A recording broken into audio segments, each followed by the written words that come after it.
वो मुसलमान जब देश खतरे में होता है तो एक थाली में हिंदू मुस्लिम सिख ईसाई खाना खाता है, उसके बाद संघर्ष करता है। उस मुसलमान को बदनाम करने का काम सीएबी और एनआरसी के नाम पे करने का काम किया, उसे पाकिस्तान से संबोधित करने का काम किया इस सरकार ने। मेरे को काटोगे तो लाल खून है, किसी मुस्लिम को काटोगे लाल खून है, किसी हिंदू को काटोगे लाल खून है, यूपी के बंदे को, लखनऊ के बंदे को, जम्मू के बंदे को, खून तो लाल है, सब भाई हैं। न इनके अंदर देशभक्ति है, न इनको देश से प्यार है, न देश की जनता से प्यार है। अगर इनको प्यार है तो ठन ठन की ठनकार ये दुनिया है काला बाजार कि पैसा बोलता है, सिर्फ पैसा से प्यार है। अगर मेरे ऊपर किसी बहुत बड़े आदमी का कवर होगा तो मुझे आप हाथ लगा के दिखा दो। बड़ा आदमी कौन? जो भी बड़ा आदमी है। मर जाएंगे हिंदुस्तान के आवाम अगर ये बिल पास रह गया तो।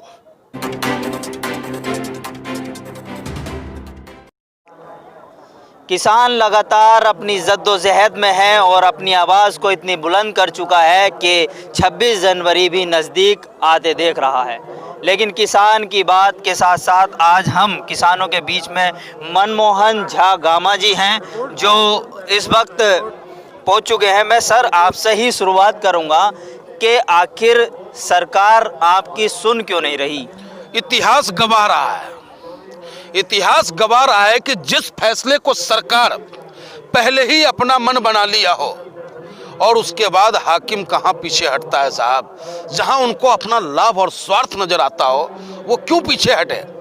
लेकिन आपके माध्यम से सबसे पहले असी पूरे हिंदुस्तान के रहने वाले नो, गुरु गोविंद सिंह साहब के मनन वाले नो, दिल की गहराइयों तो खालसा पंथ संस्थापक 10वें गुरु गोबिंद सिंह साहब महाराज जी दे प्रकाश उत्सव पर असी लख लख बधाइयां देते हैं।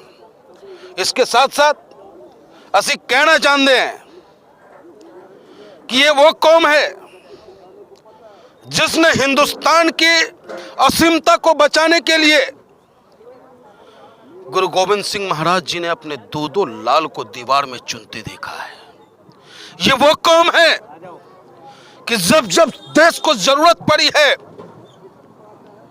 शहादतें देने के लिए, देश के लिए संघर्ष करने की जब जब आवश्यकता पड़ी है, इस कौम ने, गुरु गोविंद सिंह साहब के चाहने वालों ने अग्रणी भूमिका निभाया। और आज मैं आपके माध्यम से धन्यवाद देना चाहता हूं गुरु गोविंद सिंह जी के चाहने वालों को कि आज फिर उन्हें महसूस हुआ कि हिंदुस्तान फिर गुलामी की जंजीर में जकड़ने जा रहा है। हिंदुस्तान के आवाम को यह पूंजीपतियों की गोद में बैठाकर उनको गुलाम बनाने वाला है। तब जाकर फिर आज एक बार बीड़ा उठाया और आपके माध्यम से सैल्यूट करता हूं उस बाबा को जिस बाबा ने हमारे दर्द को असहनीय समझा, हमारी पीड़ा को असहनीय समझा और जिस तरीके से शहीद आजम भगत सिंह ने खुद को पहला कुर्बानी देकर पूरे हिंदुस्तान को जगाया, उसी तरीके से बाबा संत राम सिंह जी ने अपनी शहादत देकर पूरे हिंदुस्तान के किसानों को जगाने का काम किया। लेकिन अफसोस जो हम पे बैठी सरकार है, संवेदन शून्य, जिसके अंदर संवेदनाएं नहीं है।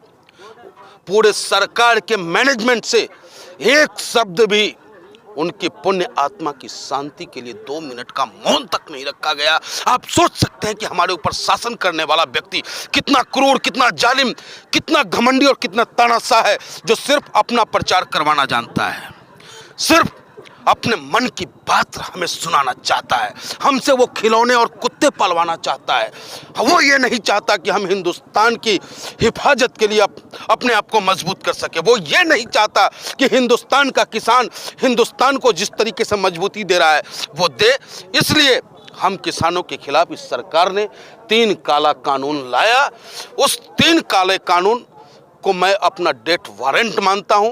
पूरे हिंदुस्तान की आवाम के लिए वो डेथ वारंट है। भूखे मर जाएंगे हिंदुस्तान के आवाम अगर ये बिल पास रह गया तो। सरकार लगातार ये कह रही है कि ये विपक्ष की वो है चाल है जो वो बरगलाने की कोशिश कर रही है जनता को। सरकार हमेशा अपनी नाकामियों को छुपाने के लिए विपक्ष के कंधे पे ठिकरा फोड़ने का काम किया। 70 सालों में मेरा देश महान,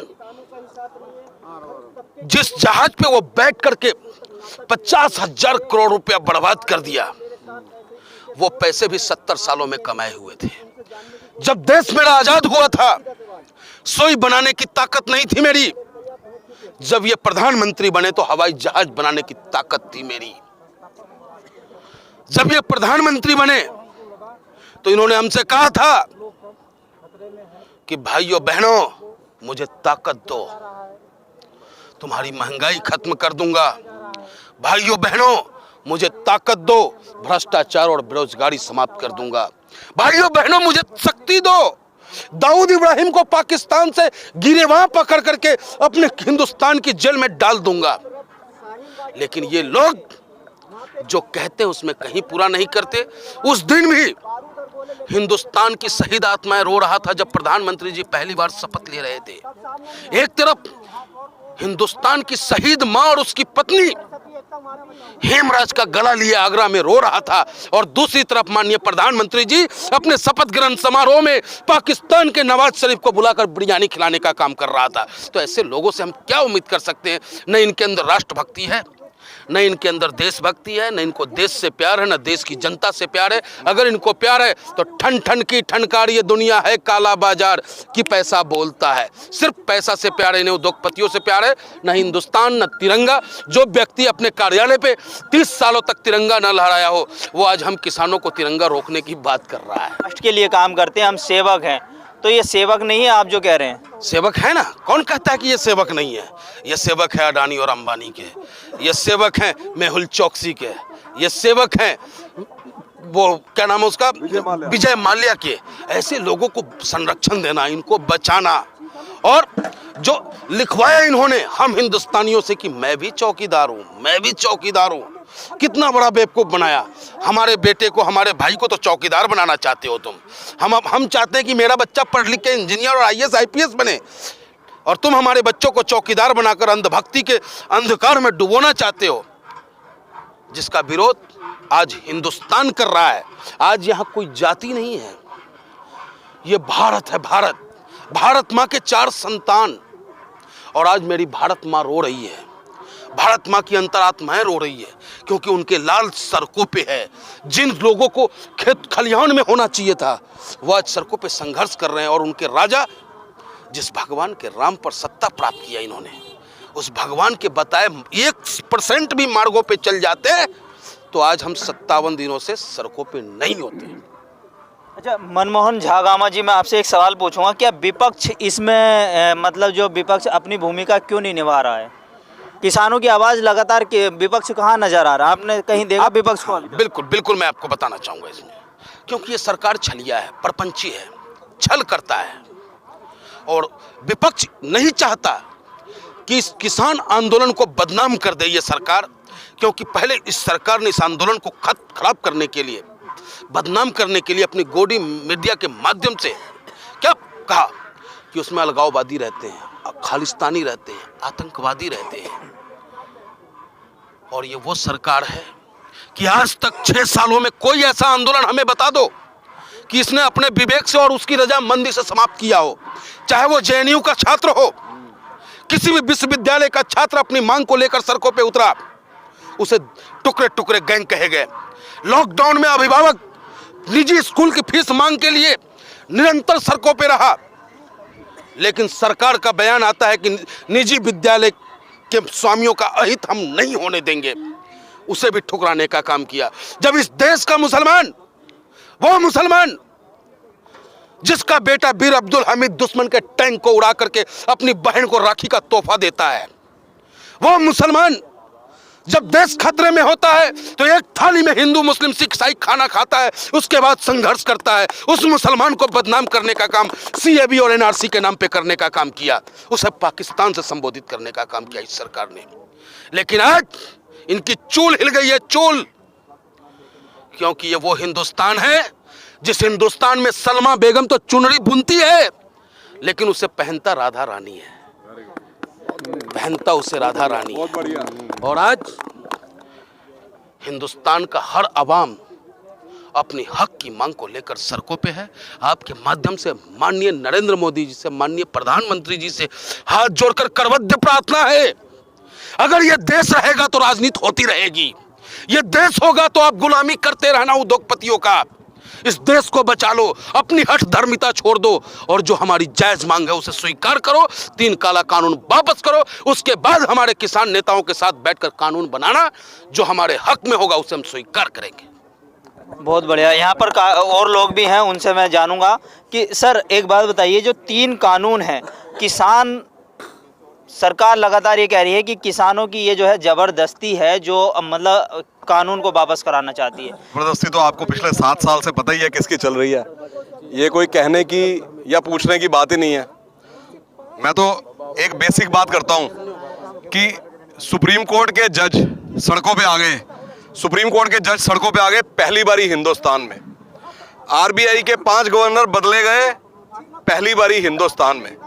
वहाँ पे राम मंदिर बने या मस्जिद बने या गुरुद्वारा बने, सब धर्मों का प्रेयर स्थल बने, या वहाँ पे गरीबों के लिए अस्पताल बने जिसमें फ्री इलाज हो, गवर्नमेंट हमारे टैक्स के पैसे से पब्लिक का इलाज करवाए। जो बीमार है, जो प्राइवेट हॉस्पिटल्स में नहीं जा सकते, जो जरूरतमंद है, गरीब हैं, उनके लिए वहाँ पे राम जन्मभूमि, राम तो हर एक के दिल में है, इनके भी दिल में है, आपके भी दिल में है, मोदी के भी दिल में है। हम मोदी को बेनिफिट ऑफ डाउट देते हैं, भाई तेरे दिल में हमारे से ज्यादा, तू ज्यादा राम भक्त, लेकिन वहाँ पे बनवा क्या रहा है? हमारे टैक्स के पैसे से या लोगों से चंदा मांग के वहाँ पे मंदिर किसको चाहिए? मुझे नहीं चाहिए, इनको नहीं चाहिए। वहाँ मंदिर की बजाय अस्पताल बना दो। इतनी अनएजुकेशन है पूरे हिंदुस्तान में, इतने लोग हैं जो पढ़ते नहीं, जिनको स्कूल का नाम ही नहीं पता, स्कूल ही नहीं जाते। गरीबों के बच्चे स्कूल क्यों नहीं खुलवाते? वहाँ पे वहाँ मंदिर भी मत बनाओ, मस्जिद मत बनाओ, गुरुद्वारा भी मत बनाओ, चर्च भी मत बनाओ, कुछ मत बनाओ, जगह खाली है। किसानों के मुद्दे पर आइए, किसानों के मुद्दे पे, किसानों के मुद्दे पे 3 कानून वापसी तो घर वापसी। एक बेसिक आइडिया, बेसिक बात वहां पे समाप्त होती है, क्योंकि ये 3 कानून हमें गुलामी की तरफ लेके जा रहे हैं। पहले ही गोडाउन बन चुके हैं, आप देख के आइए। हम लोग हरियाणा के रहने वाले हैं, हमने देखे हैं गोडाउन अहमदाबाद में, यहाँ वहाँ हर स्टेट में गोडाउन बन गए हैं, क्योंकि कैपिटलिस्टिक तरीका शुरू हो गया है कमाने का। सारी फसल, अगर मान लो देश का सारा गन्ना मैं अकेला खरीद लूं, मान लो 25 रुपए किलो में खरीद लूं, क्या मैं 26 रुपए किलो का बेचूंगा? 27 का बेचूंगा? मैं तो तब बेचूंगा जब 100 रुपए किलो हो जाएगा। तो कैपिटलिस्टिक की तरफ ले जाया जा रहा है, क्योंकि ऐसा लगता है कि नहीं, वो तो मोदी जी जस्टिफाई करेंगे कि बीच में से कमीशन खाया गया है कि भाई हम तुम्हें ये सब कुछ खरीदने के लिए अलाउ करते हैं, तुम हमारी पार्टी को कमीशन दे दो। उस कमीशन से ही ममता बनर्जी के बंदे खरीदे जा रहे हैं। या जैसे रात को सरकार बनती है, प्रेसिडेंट ऑफ इंडिया को रात को 2 बजे उठाया जाता है, जब बॉम्बे में, महाराष्ट्र में सरकार बनती है, तू ये फैक्ट साइन कर, तू ये साइन कर। Everyone has become a puppet in this environment. Everyone, हर बंदा यहाँ पे पपेट बना हुआ है जो गवर्नमेंट में है। आप किसी को देख लीजिए, चाहे आरबीआई का गवर्नर जो छोड़ के जाता है रघुरामन, उसको कहते हैं इसको इकोनॉमी नहीं आती। मनमोहन सिंह जी के बारे में कहते हैं इनको बोलना नहीं आता था। मनमोहन सिंह जी को बोलने की जरूरत नहीं है, उन्होंने इतना काम कर दिया है। ये सब कुछ जो देख रहे हैं ये मनमोहन सिंह जी का बनाया हुआ है। और हमारे प्रधानमंत्री, वो मेरे प्रधानमंत्री हैं, वो क्या कहते हैं? ये न्यू इंडिया है। 2014 से पहले हिंदुस्तान था ही नहीं। भाई 2014 से पहले जो लोग पैदा हुए उनके आधार कार्ड का क्या करें? फाड़ के फेंक दें? उन्हीं के वोटों से तो प्रधानमंत्री बने हैं। अब कहते हैं 2014 में नया इंडिया आ गया। भाई आप बनाओ इंडिया, स्कूल खोलो, अस्पताल खोलो, हमारी आर्मी को नए वेपन लेके दो जो टेररिस्ट को मारे। हमारे आर्मी के जवान पुलवामा में मारे जाते हैं, क्यों मारे जाते हैं? उसके लिए जवाबदेह कौन है? अर्नब गोस्वामी को कह रहे हैं जी उसको अंदर कर दिया। अर्नब गोस्वामी को इंफॉर्मेशन किसने दी? चाहे वो प्रधानमंत्री हो, चाहे मैं, चाहे आप, चाहे ये, उस बंदे को पकड़ो। अर्नब गोस्वामी तो एक जरिया है, उसके पास चैट में इंफॉर्मेशन कहां से आ गई? और अगर आई, वो चैट वैलिड चैट है, वो इंफॉर्मेशन है, वो इंफॉर्मेशन वैलिड है, उसको वो इंफॉर्मेशन किसने दी उसके बारे में तो कोई बात नहीं करता। उसको उठाओ। इतने इतने केस पड़े हुए हैं। हमारे एक बहुत ऊंचे ओहदे पे होम मिनिस्ट्री में काम कर रहे हैं, उनके केस में साबुद्दीन मर्डर केस चल रहा है। आप देखिए जरा जाके सर्च पे। पर वो तो अभी भी अपना प्रोग्राम कर रहे हैं, जिन अर्नब का आप नाम ले रहे हैं। वो प्रोग्राम कहीं होटल से कर रहा है, यूपी के होटल में है वो। He is in A hotel in Noida, मैं आपको बता रहा हूँ। लेकिन वो है तो देश में ही ना, देश से बाहर तो है नहीं। भाई वही बात है ना, अगर मेरे ऊपर किसी बहुत बड़े आदमी का कवर होगा तो मुझे आप हाथ लगा के दिखा दो। बड़ा आदमी कौन? जो भी बड़ा आदमी है, मिनिस्ट्री है, गवर्नमेंट है, कोई भी है, कोई भी है वो। देखिए गलत आदमी को कवर करना भी गलत होता है ना। अगर कोई क्राइम हुआ और मैं उसको छुपा रहा हूं तो मैं भी उस क्राइम का हिस्सेदार हूं। तो देश की जरूरत है नया पार्लियामेंट ना बनाया जाए, नए पार्लियामेंट पे पैसा ना खर्चा जाए। ये पैसा हमारे टैक्स का पैसा है, खून पसीने का पैसा है। इस पैसे को सदुपयोग किया जाए। भगवान करे हमारी सरकार को अकल आए, जो हमारे आने वाली जनरेशन का भविष्य सोच के प्लानिंग करे, उसके लिए काम करे कि स्कूल के बच्चे पढ़ेंगे कहाँ, पढ़ने के लिए स्कूल बनाए, मेडिकल के कॉलेज बनाए। एक इंजीनियरिंग कॉलेज में एडमिशन लेने जाओ, 1.5 करोड़ रुपए में डॉक्टर तैयार हो जाता है जिसको ऑपरेशन करना नहीं आता। ये सब बंद होना चाहिए। देश की आवाम की भलाई के लिए काम करना चाहिए, ना कि इस तरह से कानून बना के। यहाँ पे कोई हिटलर नहीं है। या तो मोदी जी कहते मैं ब्रिटिशर हूं, मेरे को ईस्ट इंडिया कंपनी ने भेजा है, मैं जो दिल आएगा करूंगा, या तो ये कह दें, वैसे लग ही रहा है वही है, कहने की भी जरूरत नहीं है। एक आदमी का तब पता लगता है किसी कंपनी में अगर आप काम करते हैं, अगर मैं आपको पूरी पावर दे दूं सारे डिसीजन लेने के लिए, तब उस आदमी का पता लगता है असली उस आदमी का दिमाग और औकात क्या है, वो कैसे काम करता है। जब उसको पूरा फ्रीडम है, पूरा फ्रीडम मतलब फुल मेजॉरिटी। फुल मेजॉरिटी में क्या हो रहा है देख लो आप। नोटबंदी से कुछ निकला? जीरो। जीएसटी से निकला? जीरो। 370 में हमें क्या मिला? उनको भी नहीं मिला जिनके लिए 370 बनाया। क्या हुआ? कहते हैं कांग्रेस मुक्त भारत बनाना है। यहां पार्टी की बात नहीं है भाई। आप क्यों चाहते हो कि अपोजिशन खत्म हो जाए? Difference of opinion is always respected. तो आप क्यों चाहते हैं? ये मानसिकता जो है ना कि मैं, मी, आई एंड माई सेल्फ, ये मानसिकता ही गलत है। 500 करोड़, एक बात मैं आपको बता दूं, 500 करोड़ का खर्चा है 6 महीने का। पहले के 2.5 साल में, 500 करोड़ रुपए का, गवर्नमेंट डाटा है वेबसाइट पे, 500 करोड़ रुपए का खर्चा है हवाई जहाज से ट्रैवल करने का पहले 2.5 साल में। तो 500 करोड़ को 6 से मल्टीप्लाई कर लो, 7,800 करोड़ का एरोप्लेन है जो आया हुआ है, एक और आने वाला है। इन सब की जरूरत क्या है? हमारे देश में गरीबी के नीचे 70% लोग हैं। मैं तो बेसिक बातें कर रहा हूं। किसान का मुद्दा तो बहुत इंपॉर्टेंट है। पागल नहीं है किसान लोग जो हम लोग यहाँ सड़कों पे आए हुए हैं। कभी कहते हैं कोट क्यों पहन लिया, कभी कहते हैं तुम टेररिस्ट हो। आके यहाँ पे देखो, सारे धर्म यहाँ पे एक हैं, क्योंकि हमारा जो बेसिक दिल है वो, मेरे को काटोगे तो लाल खून है, किसी मुस्लिम को काटोगे लाल खून है, किसी हिंदू को काटोगे लाल खून है, यूपी के बंदे को, लखनऊ के बंदे को, जम्मू के बंदे को, खून तो लाल है। सब भाई हैं। गवर्नमेंट ने बांट दिया, तुम मुस्लिम, तू हिंदू, तुम लड़ लो, राम मंदिर बनाएंगे। किस बात की लड़ाई? हम सब तो एक हैं यहाँ पे। बोलिए। 2 सवाल निकल कर आए हैं, एक ईस्ट इंडिया कंपनी, हिंदू मुसलमान। मैं आपसे ये लूँगा और यहीं पर जो है आपको पूरी बात का निचोड़ देना होगा कि हिंदू मुस्लिम और ईस्ट इंडिया कंपनी। जी बताओ।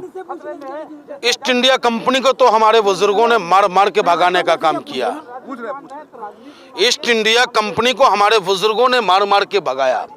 अपने बुजुर्गों को सैल्यूट। और जो पुनः नए ईस्ट इंडिया के निर्माण की ओर अग्रसर हमारे देश के शासक, उसका पुरजोर विरोध। रही बात हिंदू मुस्लिम की, हम भारत माँ के 4 संतान हैं। इस 4 में से किसी का भी बाल टेढ़ा होता है, मेरी मां रोती है। हम 4 में से कोई बेटा भूखा रह जाता है, मेरी भारत मां रोती है। लेकिन अफसोस, हम पे शासक करने वाला व्यक्ति फिरका प्रस्ती, सांप्रदायिकता जैसे माहौल को क्रिएट करके, क्योंकि इनके पास जनता के पास जाकर अपनी बात कहने का कोई ऐसा फॉर्मूला नहीं है जिसकी वजह से ये जनता से कह सके कि मैं तुम्हारा हूं। हाँ, इतना जरूर है कि जब जब उसे अपना चूल हिलता नजर आता है, वो एक धर्म का सहारा लेने का प्रयास करता है।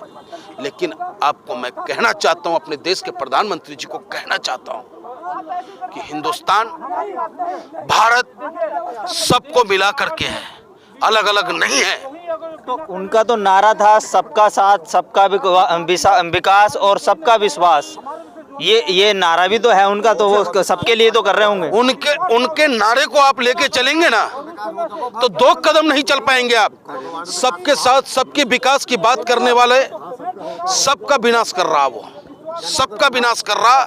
अगर विकास कर रहा है तो उन उद्योगपतियों का कर रहा है।